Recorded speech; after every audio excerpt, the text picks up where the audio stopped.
Let me start this video by saying I'm confidently insecure about a couple of things right in this moment. I'm insecure about not doing the lighting properly, so much so that you can see the light back there. I'm very self-conscious about the fact that this is not going to be very well represented, that this isn't very prepared, therefore I'm not prepared, therefore I may not come across very well. I don't even know how genuinely likeable I am.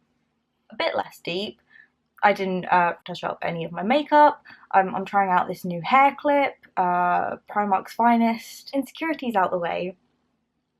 I'm still confident enough to make a video. The two coexist. If that's all you wanted from a response, then you got it. I feel like I have to clarify my reasons for making a response to this video, a Jack Howard video. It's not because Jack is the person who appreciated my response to him last time and boosted that video, which brought a lot of you here to this channel. It's because I genuinely believe that he's very good at creating discussion. I think he gets a lot from the experience. I think he is quite involved in trying to make sure that everyone gets a lot from the discussion. I feel like he really takes something away from it. And I feel like he's quite sincere the whole time. And like, admittingly clueless almost, so I respect his approach. There's also never this half-hearted comment down below if you like the colour green approach to it from him, which is rare.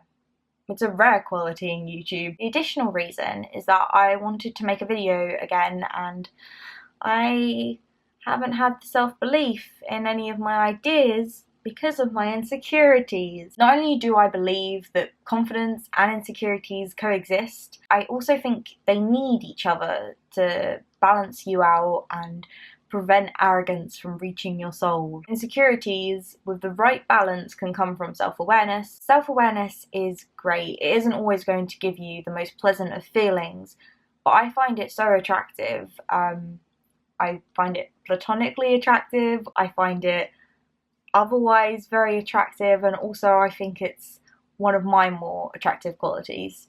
So there you go, some confidence spliced in after a lot of self-deprecating comments. The balance isn't quite right. It's a very big part of taking ownership for yourself, for better or for worse.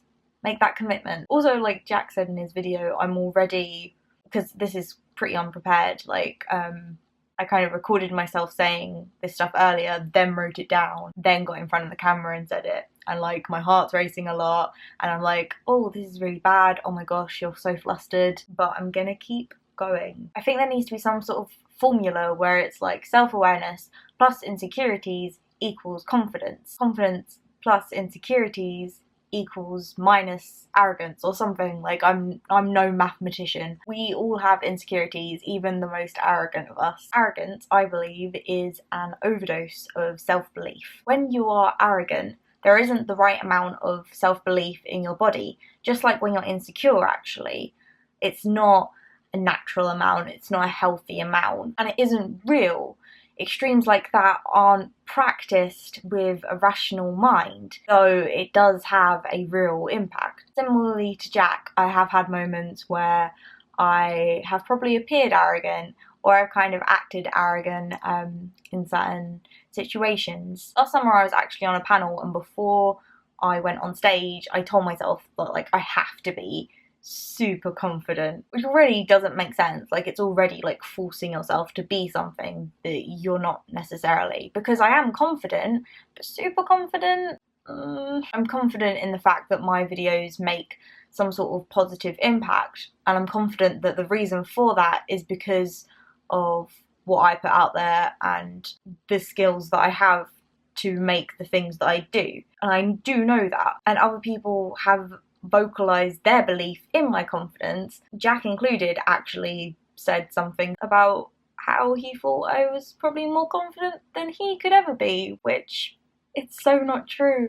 Oh gosh, if you could feel this heartbeat, my friend. So yeah, I do have confidence, but on that day I wanted and begged myself for more than what was natural. What better way to exercise fighting your insecurities than having the camera switch off halfway through what you're doing. I felt like I had to do everything right, everything so perfectly, and that just isn't very realistic. So all I had was this in mind, this very imperfect, very impractical goal, which meant my levels of self-awareness dipped as I increased my levels of confidence in this unnatural way. And that also meant that I reached levels of arrogance. I always try and look back on that time quite fondly, but I also hate that I can very fairly use it as an example of arrogance taking over. One of my biggest insecurities is being perceived as dull. I often have this overwhelming urge to shut myself off because I really don't want to waste anyone's time. I just feel like I'm not a swanky enough personality for you to invest in emotionally. Sometimes that is sometimes how I feel. I don't feel it as strongly as I used to now, but it definitely is still a fault that crops into my mind very often. I just sometimes think that I've scammed people into socializing with me, and I've tricked them into thinking that I'm more interesting than I actually am. So sometimes I will meet up with people who I feel super comfortable with, who I know that I can really trust, and I'll be silent for like one subject, or I'll stumble on a couple of sentences briefly, and then any fun that's been had that whole day won't matter to me anymore. I will go away from that event and I'll think, that felt horrible, I'm a horrible friend, I'm a dull friend, they regretted hanging out with me, they probably won't want to hang out again. So I'm just gonna like beat them to the punch and just like not talk to them. I'm just not going to talk to them. Like, it's not fair on them, it's not fair on me. I feel very bad, I feel very guilty. Jack, I feel like this is possibly part of your set of insecurities, you feeling like you've wasted people's time and you've tricked them into investing in you personally or professionally. I just want to give you some advice on that and tell you that you are dull. That's the truth.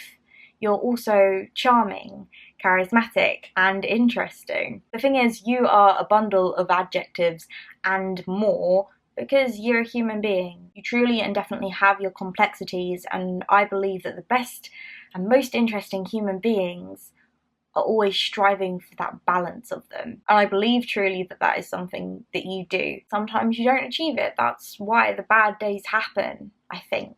But I just have a hunch that overall, we are all dull and we are all interesting. I cemented this theory into my mind after I spoke to my therapist about this fear that I had. So this advice is all on him. He asked me to name him the most interesting, famous person that I could think of, someone who I personally find really, really fascinating. The person who came to mind was St. Vincent. I think she is a really fascinating lyricist and I admire her a lot. From now on, I'm going to ad-lib, but basically what he said was, well, do you really believe there are no moments in her life that aren't mundane, that aren't dull? Do you really believe she's endlessly fascinating and she doesn't have one boring part of her life or her existence or her personality? Do you really believe that? And of course, I don't, but I was treating her and looking at her as though I believed otherwise. Like, she doesn't hop into supermarkets doing a hop, skip and jump. She doesn't always have a Lorelai Gilmore style comeback to small talk. She is probably plain. For me, it's tricky to put a silver lining on that. The fact that you are dull and the fact that you have insecurities, and both these things you can't shift. The only good takeaway that I have from it is that we are all that. That's just the best I can give you to say that you're not alone in these feelings. You are dull as well as interesting.